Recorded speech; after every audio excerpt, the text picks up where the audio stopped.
It's described by some as a living hell. Nightmares aren't just when you're sleeping. They can happen right in front of your eyes. Within these walls, allegations of mistreatment and cruelty to children. I didn't know children's prisons existed. I just didn't know. 18-year-old Jason Rewiti has been locked up here for his part in an aggravated robbery. He's one of 6 Māori kids doing time at Banksia Hill Juvenile Detention Centre in Western Australia. It's quite sad to see our people, to see whānau in there going through the same thing, knowing that their children probably just lost their way, much like Jason. Every couple of weeks, Kylee Douglas drives 600 kilometres across the scorching West Australian desert to see her son Jason. He's been incarcerated there since he was 15. It takes 6 hours to drive here, 6 hours to drive home. It's a massive trip for just an hour-long visit, but to Kylee, it's all that she has. I get to give him a hug. I get to tell him everything that we've been doing the last 3 weeks, and we get to tell him that we love him.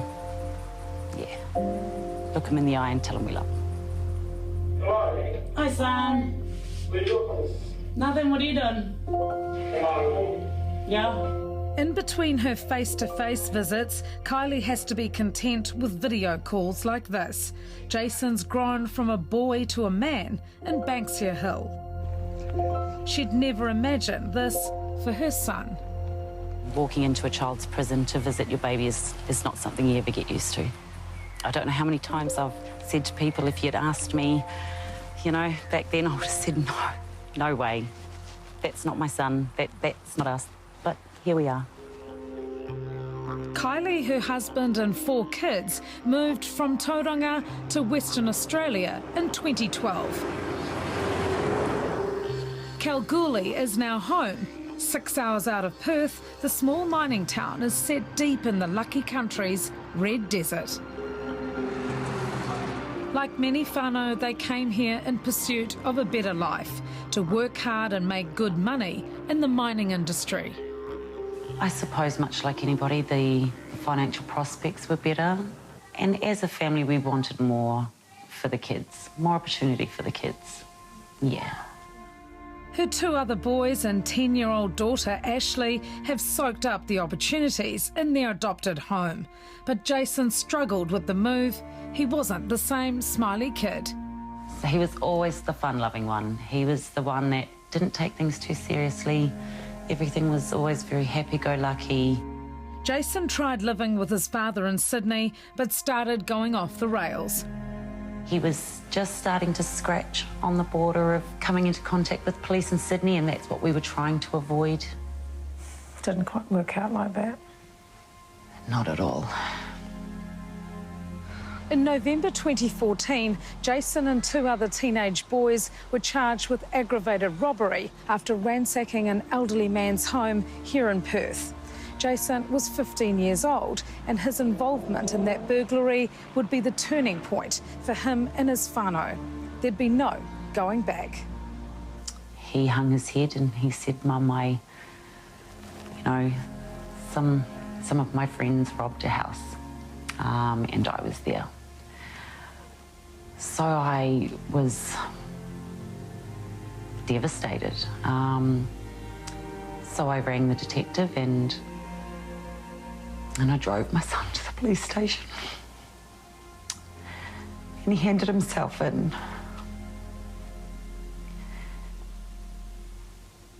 And he's been in there ever since. Guilty by association, Jason was sentenced to 30 months at Banksia Hill Detention Centre, Western Australia's only youth jail. To have my 15-year-old handed down 2.5 years was devastating. Jason committed a very serious crime. Do you not think he should be punished? I've never disputed that. Neither has Jason. I don't condone anything he did. Jason has served his sentence and he's always shown remorse for that. But Kylee believes that Jason has been demonised. She alleges he's been mistreated at Banksia Hill and now he's hit rock bottom. He cannot mentally deal with the discrimination, the mistreatment and the isolation anymore. He's done. He's given up. She claims Jason has been in solitary confinement for more than 300 days. And for 3 months, he spent 22 hours a day locked up in a similar size cell to this in another Australian detention centre. And this ongoing segregation has broken her boy. As a mum, I will spend the rest of my life knowing I couldn't protect him from this. I feel helpless and I feel that I'm at a dead end. Nobody cares what happened to Jason. These are some of the shocking images inside Dondale Detention Centre in Australia's Northern Territory that came to light in 2016. They show a 13-year-old boy held in isolation, being grabbed by officers around his neck and thrown onto a mattress before being stripped naked. This disturbing footage prompted calls to shut the place down and civil lawsuits against the Australian government. Meanwhile, across the country, fresh allegations surround Western Australia's only juvenile detention centre, dogged by scathing reports and labelled an abject failure. So Banksia has been plagued by problems for many, many years, and it's been swept under the carpet for too long.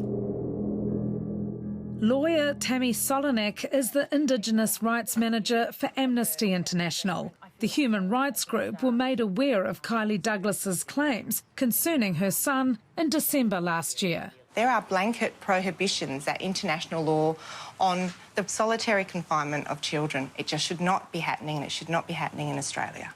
But it's alleged that 18-year-old Jason Rewiti has been held in isolation for the best part of a year. Solitary confinement is more than 22 hours a day in a cell without meaningful human contact. Where that confinement is prolonged for 15 or more consecutive days, it's considered to be torture. Jason has been inside Banksia Hill since he was 15. Has Reese come to visit you or nah? No, the last time we came was Thursday. His video links to his whānau are one of the few opportunities he gets to talk to another person, spending most of his days in a cell that's reportedly just 5 square metres. The size of the cells that these boys have been held in is tiny. Kylee says what Jason has endured has pushed her son to the limit. What he is today, he would never have been if he hadn't been in Banksia Hill. In 2016, after serving half of his sentence, Jason was released on parole, but was back inside Banksia within 3 months after breaking his parole conditions. Nearly a year after his return, his mother alleges he was placed into isolation. Kylee claims he's been there ever since. That's over 300 consecutive days in an isolation unit. I feel like my son has been trapped in a nightmare for over 300 days. Last May, while in isolation, Jason and a number of other detainees were involved in a standoff with staff at the centre. It sparked a massive emergency response with dozens of police called in, including the... I found out about the 5th of May riot on the news. So I rang Banksia Hill to find out if everything was okay, find out if my son was okay, if he had or hadn't been involved. And that's when they confirmed, that he had been involved. For his role in the riot, Jason faces another 12 additional charges, more time inside, even though he served his original sentence. Kylee believes his involvement in the riot is the reason for his prolonged punishment in isolation.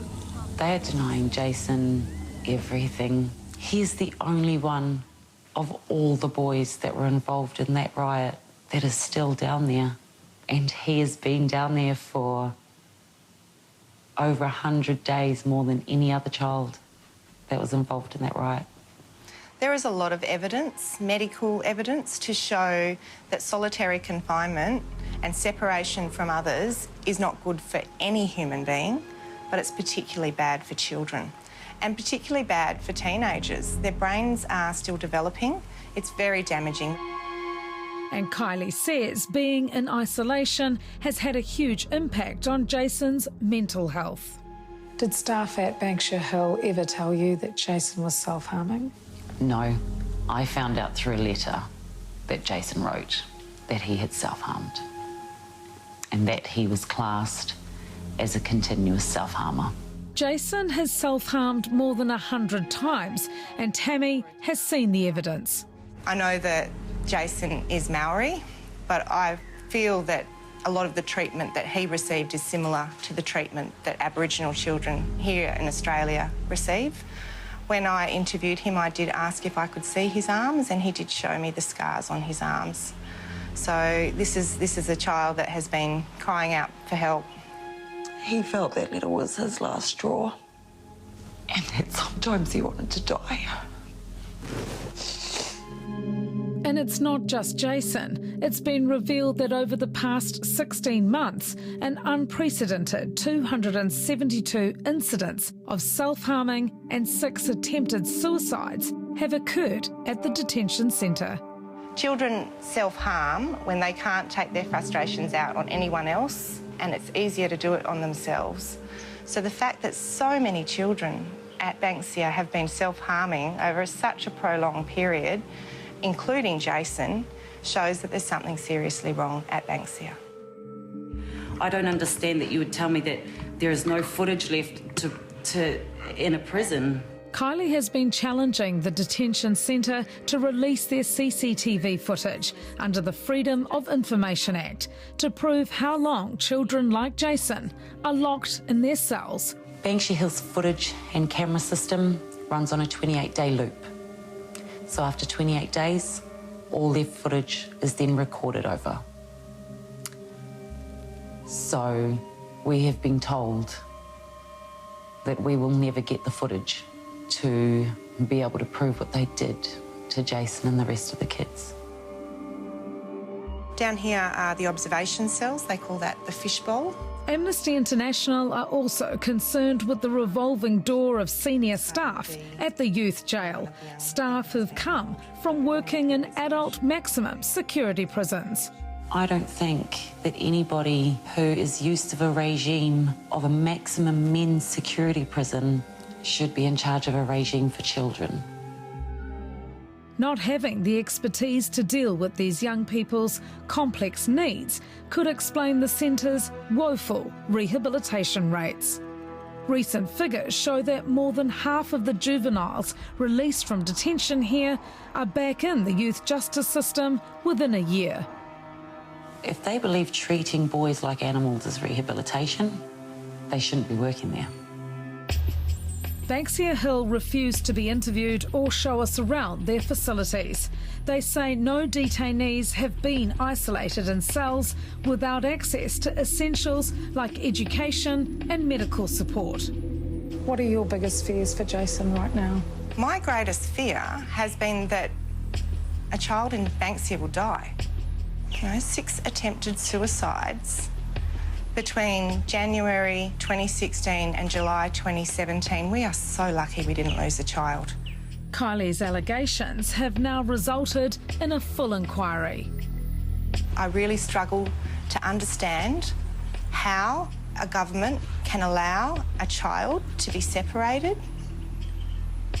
for so long and for it to continue on after such public allegations. Like, get that young man out of there. He's been in there far too long. I'm still shocked that he's still in there.